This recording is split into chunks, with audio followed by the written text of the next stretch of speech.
Today is the Fall College and Career Fair. We have 81 colleges, universities, and technical schools and military institutions that are here to talk to our students and help them figure out what their perfect fit is. I think this was a very great opportunity for the students to meet all of the different representatives from the colleges, and we also checked out the workshops about the new Zello, which is something I wasn't familiar with. So I think it's a wonderful platform that we get to learn about. So junior, senior, Parent Academy is many things, but it is a way for parents to learn about how to engage in their child's education. And we have face-to-face events, we have online events, but parents can attend at home.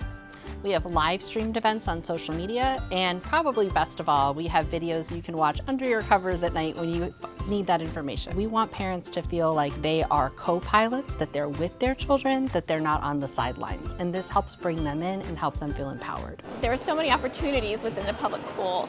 I went to a private school growing up, and I didn't have all these opportunities. So that's why I'm glad he's able to take advantage of all of that. You have to be involved from the time they're born all the way through the time that they graduate. Some parents think that by high school your children don't need them, but what we know is that research tells us that high school students, especially whose parents are still involved, have higher attendance, lower discipline, and are more likely to graduate. And so we want you to be there with your child at every step of the journey.